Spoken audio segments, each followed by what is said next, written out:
Dimitrov, 4 de marzo de 1920.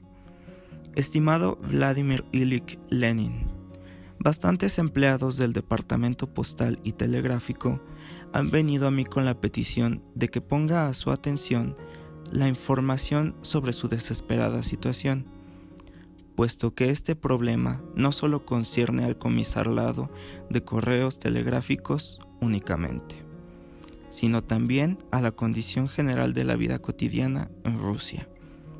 Me he apresurado a transmitir su demanda.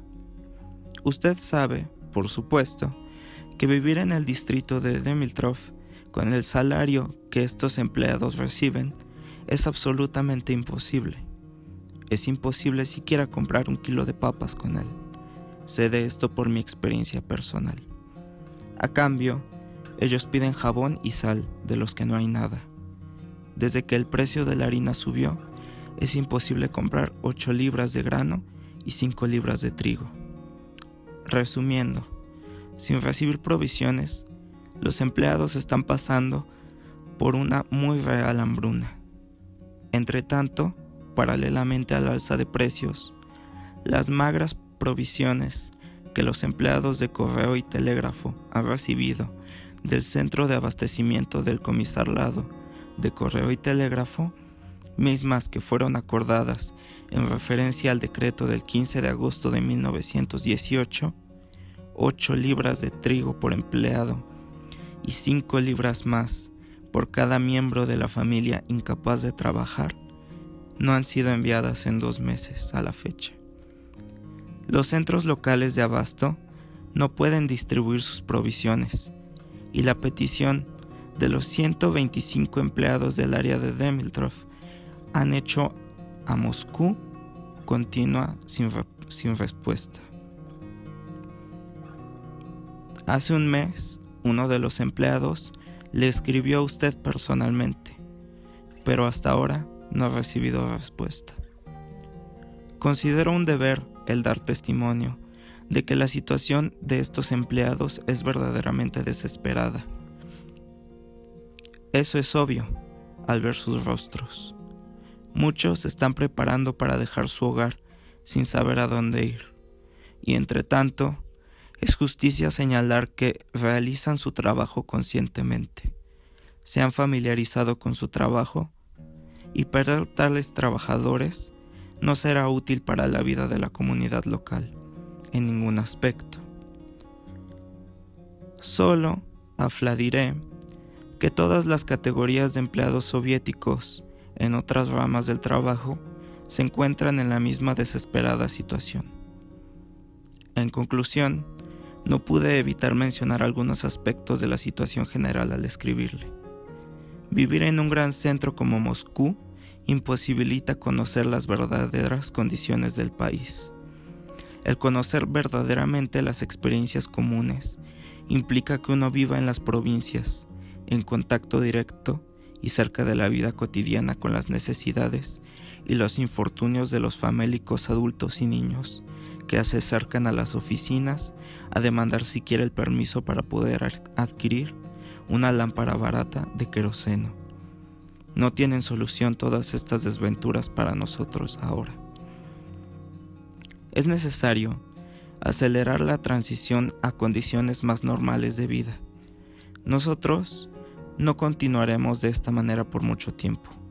Vamos hacia una catástrofe sangrienta. Una cosa es indiscutible. Aun si la dictadura del proletariado fuera un medio apropiado para enfrentar y poder derroir al sistema capitalista, lo que yo dudo profundamente, es definitivamente negativo e inadecuado para la creación de un nuevo sistema socialista. Lo que sí es necesario son instituciones locales, fuerzas locales, pero no las hay por ninguna parte. En vez de eso, donde quiera que uno voltea la cabeza, hay gente que nunca ha sabido nada de la vida real, que está cometiendo los más graves errores por los que se ha pagado un precio de miles de vidas y la ruina de distritos enteros. Sin la participación de fuerzas locales, sin una organización desde abajo de los campesinos y los trabajadores por ellos mismos, es imposible construir una nueva vida.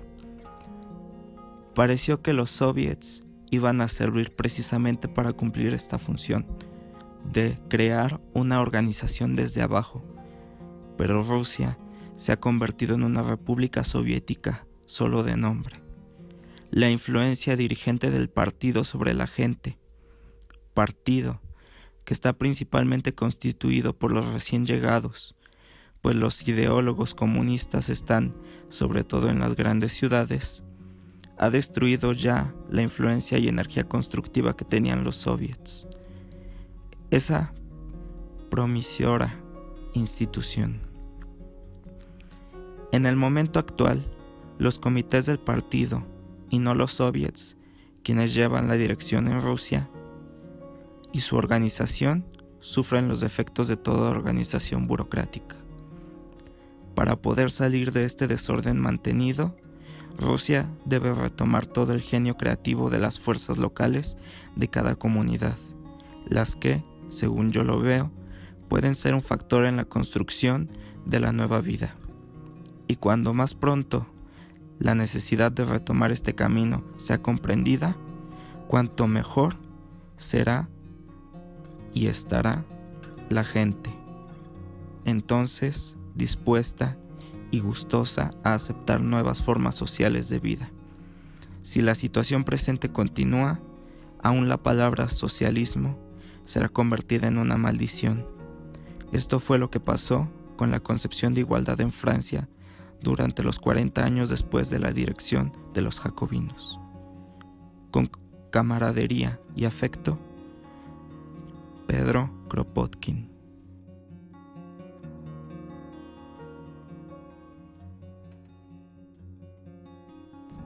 Piotr Kropotkin, o Pedro Kropotkin, es uno de los filósofos anarquistas más importantes y reconocidos en la historia de este pensamiento político, ya que, siguiendo la línea del pensamiento de Mikhail Bakunin y proporcionando ideas propias, nos entregó obras de renombre entre los pensadores políticos libertarios, tales como La conquista del pan y Memorias de un revolucionario. Kropotkin se instruyó en las artes y ciencias biológicas, siendo también un excelente geógrafo y naturalista, que, a través del estudio de las especies, nos entregó una tesis complementaria a aquella de El origen de las especies de Charles Darwin y Alfred Wallace, siendo esta la teoría del apoyo mutuo, donde él estudia y describe que los animales no estamos sujetos solamente a la competencia que Darwin y Wallace describían, y que esa lucha por la supervivencia que los pensadores liberales tomaron para su modelo económico, el capitalismo, había sido exagerada a tal punto de creer ciegamente que en el mundo natural no existe otra cosa más allá que la ganancia del mejor o el más apto, siendo que es el apoyo inter e intraespecífico un factor aún mayor para que prospere la vida en la tierra.